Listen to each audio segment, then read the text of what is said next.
Hey guys, welcome to all Allium chemistry. आज हम बात करेंगे दिल्ली यूनिवर्सिटी एंट्रेंस टेस्ट यानी DUET PG 2022। अगर देखा जाए तो एग्ज़ाम का डेट आ गया है हमारे पास। हमारा एग्ज़ाम जो होने वाला है वो अक्टूबर में होने वाला है, राइट। अब एग्ज़ाम की प्रिपरेशन के रिगार्डिंग आपके बहुत सारे डाउट हैं। आपका ये डाउट है कि हम प्रिपरेशन अभी हमारे पास नियर अबाउट अगर देखा जाए तो 1 मंथ है, तो उस 1 मंथ में हम कैसे प्रिपरेशन करें और सिलेबस को कैसे कवर करें, इंपॉर्टेंट सिलेबस क्या है, क्योंकि आपने CUT का एग्ज़ाम देखा है। आप CUT का एग्ज़ाम देकर आए तो आपको कुछ ना कुछ अभी ये है कि हाँ, या तो टाइम मैनेजमेंट में दिक्कत है या क्वेश्चन प्रैक्टिस में दिक्कत है। तो ये सभी बहुत सारे डाउट थे काफ़ी सारे स्टूडेंट्स के, और उन्होंने उनके रिकमेंडेशन से ही मैंने ये वीडियो बनाया है। तो देखो, सबसे पहले मैं आपको बताती हूँ सिलेबस के रिगार्डिंग। ये है syllabus for the MSc entrance test. ठीक है, अभी सिलेबस के अंदर अगर हम बात करते हैं तो सिलेबस में ऑर्गेनिक केमिस्ट्री में ये सिलेबस मेंशन है रिएक्शन एंड रिएजेंट। अब रिएक्शन एंड रिएजेंट के अंदर डेफिनेटली जिसको मैं हाईलाइट करूंगी वो तो आप 110% पढ़ लीजिए। चाहे आप अपनी BSc की बुक से एक बार थ्योरी पढ़ लो, पर पढ़कर ज़रूर जाओ। रिएक्शन एंड रिएजेंट के अंदर आपके पास जितने टाइप की भी एल्कोहल, एल्डेहाइड मतलब जितने भी हमारे कार्बोनिल्स होते हैं, बेसिकली एसिड, अमाइन, ये तो बिल्कुल 110% पढ़ो। एसिटो एस्टिक एस्टर टोटोमेरिज्म हो गया, और आपका आ जाएगा इसमें एसिड हाइड्रोलिसिस या बेस हाइड्रोलिसिस, दोनों को काउंट कर लो। ये वाले टॉपिक रिएक्शन एंड रिएजेंट से डेफिनेटली पढ़िएगा। उसके बाद अगर मैं कार्बोहाइड्रेट की बात करूँ तो डेफिनेटली कार्बोहाइड्रेट के अंदर ग्लूकोज, फ्रक्टोज, इनसे क्वेश्चन बनता है एग्जाम के अंदर। ठीक है, इनके कन्वर्जन से क्वेश्चन आ जाता है। आपका सवाल RS कॉन्फ़िगरेशन से आ जाता है। आपको एक कार्बोहाइड्रेट देंगे और बताएंगे कि उसका RS बताइए। अगर हम बात करते हैं एलिसाइक्लिक कंपाउंड्स की, तो यहाँ पर आपका डेफिनेटली डायसल्टर, तो मैं इसको 2 बार अंडरलाइन कर देती हूँ। 2 बार आप इसे, मतलब बहुत इंपॉर्टेंट है जी डायसल्टर रिएक्शन, इसका तो पेपर में बनता है सवाल आना। ठीक है, ये डायसल्टर तो ज़रूर पढ़कर जाइएगा हर एक स्टूडेंट। साइक्लोहेक्सेन के बारे में पूरा कन्फर्मेशन आपको पता होना चाहिए, कन्फर्मेशन ऑफ साइक्लोहेक्सेन। ठीक है, अभी क्या है कि इसके बाद अगर हम बात करते हैं यहाँ पर आपका स्पोनिफिकेशन से क्वेश्चन पूछा जाता है, स्पोनिफिकेशन, एस्ट्रिफिकेशन से। उसके बाद मैं थोड़ा सा आपको लेकर चलती हूँ amino acid, protein and the dimes के बारे में। तो यहाँ से जो क्वेश्चन आता है वो पेप्टाइड लिंकेज से बहुत सारे सवाल आते हैं एग्जाम के अंदर। पेप्टाइड लिंकेज से, पेप्टाइड सिंथेसिस, या फिर वो अमीनो एसिड्स का टाइप से भी क्वेश्चन पूछ लेते हैं कि इनमें से कौन सा आपका एसिडिक अमीनो एसिड है, कौन सा बेसिक अमीनो एसिड है ना। अगर हेट्रोसाइक्लिक की बात करूँ तो देखो, हेट्रोसाइक्लिक में बिल्कुल किसी भी हालत पर ये छोड़कर नहीं जाना है। आपको इनका एरोमेटिक करेक्टर, आपको इनका डायपोल मोमेंट सब कुछ पता होना चाहिए। पायरोल, फिरोन, इनमें कौन ज़्यादा एरोमेटिक है, कौन इनका ज़्यादा डायपोल मोमेंट रखता है, ये सब आपको अच्छे से पता होना चाहिए। पॉलीमर की बात करूँ तो जी हाँ, आपको पॉलीमर पढ़ना चाहिए। पॉलीमर में अगर आप बेसिक सा पॉलीमर भी पढ़ लें ना, बेसिक सा पॉलीमर भी पढ़ लें, तब भी आपका काम हो जाएगा, तब भी आप इजीली उनको कर सकते हैं। न्यूक्लियोफिलिक सब्स्टिट्यूशन के अंदर आपको बिल्कुल, न्यूक्लियोफिलिक सब्स्टिट्यूशन में तो मैं कहती हूँ कि आपको सारा सब्स्टिट्यूशन, न्यूक्लियोफिलिक सब्स्टिट्यूशन और एलिमिनेशन डेफिनेटली पढ़ना है कंप्लीट। एरोमेटिसिटी की बात करें तो एरोमेटिसिटी में ज़्यादातर देखो एक ही क्वेश्चन आता है कि इनमें से कौन सा एरोमेटिक कंपाउंड है। एक तो ये क्वेश्चन आएगा, या फिर आएगा उसका इलेक्ट्रोफिलिक सब्स्टिट्यूशन रिएक्शन, बस ये 2 चीज़ें आती हैं।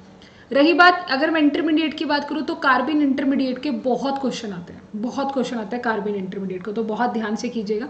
और ये वाली तो रिएक्शन देखो, ये वाली रिएक्शन आपको मल्टीपल बॉन्ड की सारी करनी है। सीधा बुक के अंदर टॉपिक होता है hydrohalogenation, hydroxylation, hydroboration, benzene, Knoevenagel, Stobbe, Darzens, सब रिएक्शन इंपॉर्टेंट है। ये वाली तो एक बार ज़रूर देखना। बस इतना सा सिलेबस ऑर्गेनिक का। अगर मैं गैसेस स्टेट की बात करूँ तो गैसेस स्टेट के अंदर आपको काइनेटिक थ्योरी ऑफ गैसेस का एक तो न्यूमेरिकल आता है। यहाँ से जो क्वेश्चन आता है ना वो आपका वहाँ से आएगा, मैक्सवेल की जो वो फॉर्मूलाज है ना वेलोसिटीज के, वहाँ से आता है। वेंडरवाल से आएगा, इक्विपार्टीशन से भी आता है जो डिग्री ऑफ फ्रीडम के टर्म में वो पूछता है, और जूल थॉम्सन इफेक्ट का क्वेश्चन भी आता है एग्जाम में। क्रिटिकल कांस्टेंट TC निकालने के लिए कहता है। एटॉमिक स्ट्रक्चर के अंदर ज़्यादातर अगर क्वेश्चन पूछा गया है तो वो क्वांटम नंबर के बेस से पूछ लेता है, या फिर हीसेनबर्ग अनसर्टेनिटी, या फिर वो बिल्कुल बेसिक सा सवाल पूछेगा। केमिकल काइनेटिक्स की अगर बात करूँ तो देखो बच्चा, केमिकल काइनेटिक्स में आज के टाइम पर आपको रेट कांस्टेंट आना चाहिए, और ये जो लास्ट वाला पोर्शन है ना, इसको तो डबल हाईलाइट करके ये तो बिल्कुल आना चाहिए। ये पोर्शन आपको 110% आना चाहिए। अगर हम फेज इक्विलिब्रिया की बात करें तो यहाँ पर अगर आपको कंपोनेंट भी निकालना आता है ना, कि फेज रूल भी अगर आपको अच्छे से अप्लाई करना आता है तो आपका काम चल जाएगा। और वाटर हो गया, सल्फर हो गया, कार्बन डाइऑक्साइड हो गया, इन सब का आपको क्या आना चाहिए, क्या बोलते हैं उसे, आपको ट्रिपल पॉइंट वगैरह, इनमें कितने फ्रीजिंग पॉइंट है, कहाँ पर क्या है, ये पता होना चाहिए। डायग्राम याद होना चाहिए सिर्फ।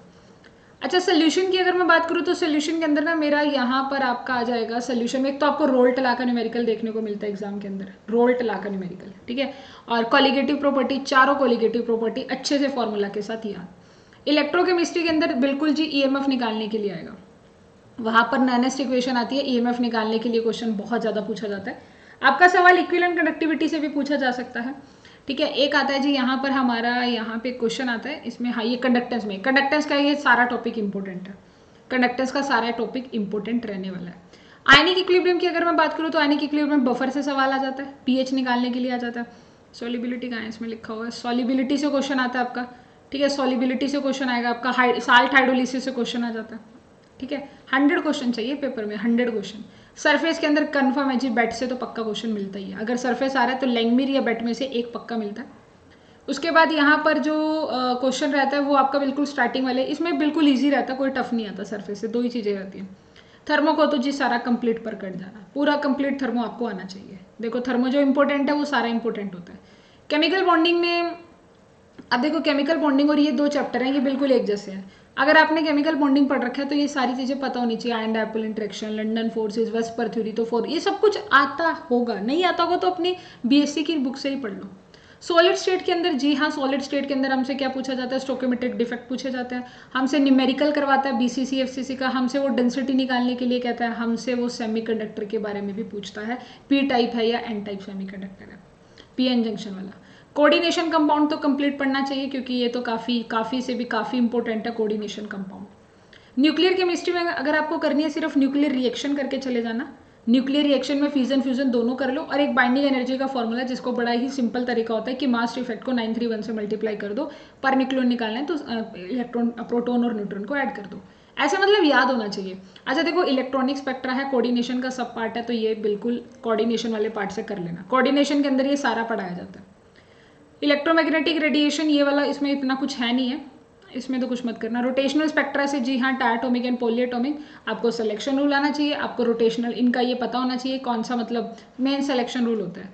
वाइब्रेशनल के अंदर हार्मोनिक एनहार्मोनिक ऑसिलेटर, इसका वाइब्रेशन निकालना आना चाहिए आपको, इसका सिलेक्शन रूल आना चाहिए और इसका वाइब्रेशन का फॉर्मूला। पीरियोडिक टेबल आते हैं, पीरियोडिक टेबल तो ऑब्वियसली आपने पढ़ा ही होगा, तो एक बार ट्रेंड्स तो जरूर पढ़ लेना, इसकी journal properties. Error in chemical analysis की अगर हम बात करें तो एरर इन केमिकल एनालिसिस मैं आपको बताती हूँ चैप्टर कहाँ से पढ़ो। हमारे पास एक बुक होती है पूरी शर्मा कालिया के नाम से, उसके लास्ट में ये चैप्टर है, वहाँ से एक बार पढ़ लो, बहुत आसान चैप्टर है, बहुत ही ज़्यादा ईजी चैप्टर है। उसके बाद अगर आपको करनी है तो इन टेक्निक में से अगर आपको करना पोटेंशियोमेट्री कर लेना, या इनमें से अगर कोई करना चाहते हैं तो पढ़ लीजिए, अदरवाइज कोई इतना, अगर आप स्किप भी करना चाहते हैं तो हमारे पास पहले ही इतना सारा सिलेबस है। अब देखो मैंने सिलेबस के बारे में तो आपको बता दिया, अब थोड़ा सा मैं इंपॉर्टेंट टॉपिक के बारे में बता दूं और थोड़ा सा प्रैक्टिस के बारे में बताना चाहूँगी, क्योंकि सिलेबस के बाद अगर हम बात करते हैं तो सिलेबस के बाद हमारा यही रहता है कि इंपॉर्टेंट टॉपिक, देखो आपको मैंने सारे इंपॉर्टेंट टॉपिक बता दिए, क्या क्या इंपॉर्टेंट टॉपिक है, कौन कौन सा सब पार्ट इंपॉर्टेंट है। आपको एग्जाम में क्वेश्चन भी यही देखने को मिलेगी। Now the point is that कि एग्जाम में हमारे पास क्या दिक्कत आती है, हमें टाइम मैनेजमेंट में दिक्कत आती है, क्योंकि हमें पेपर में 100 क्वेश्चन करने हैं और जब लास्ट का टाइम रहता है तब हम मैक्सिमम गलत कर लेते हैं, मतलब ये कुछ भी आप ऐसा मान सकते हैं।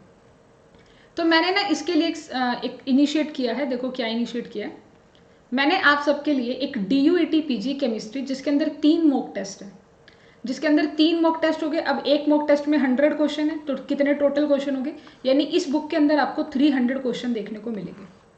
इस बुक में आपको 300 क्वेश्चन देखने को मिलेंगे और उनका डिटेल सोल्यूशन है। ऐसा नहीं है कि मैंने क्वेश्चन दे दिया और सिर्फ आंसर की दिया, नहीं, मैंने, क्योंकि बच्चे देखो आप सबका एक यही क्वेरी रहती है कि मैम आप अगर क्वेश्चन देते हो तो प्लीज़ उसका एक डिटेल सोल्यूशन दो, ताकि एटलीस्ट हमारा सोल्यूशन के साथ वो टॉपिक कवर हो। तो ये जो मैंने स्पेसिफिक बुक बनाई है, आपको इस बुक के अंदर डेफिनेटली देखने को मिलेगा। आपको एक पहले क्वेश्चन पेपर देखने को मिलेगा जिसमें 100 क्वेश्चन होंगे, फिर उसके नीचे उसका 100 क्वेश्चन का सोल्यूशन देखने को मिलेगा, डिटेल सोल्यूशन विद आंसर की। इस बार आपको डिटेल सोल्यूशन इसमें मिलेगा। तो ये जो बुक है ये आपको कहाँ मिलेगी, वीडियो के डिस्क्रिप्शन में लिंक है, वहाँ से ले सकते हो, अदरवाइज मैं आपको दिखा देती हूँ। और ये बहुत बेस्ट रहेगा अगर आप प्रैक्टिस करें इसके लिए, तो मैं आपको दिखा देती हूँ, just give me 1 minute. Video के डिस्क्रिप्शन में भी लिंक है, आप जैसे ही यहाँ पे जाते हो तो केमिस्ट्री PDF नाम से मेरा स्टोर है, आप केमिस्ट्री PDF स्टोर को ओपन कर लें।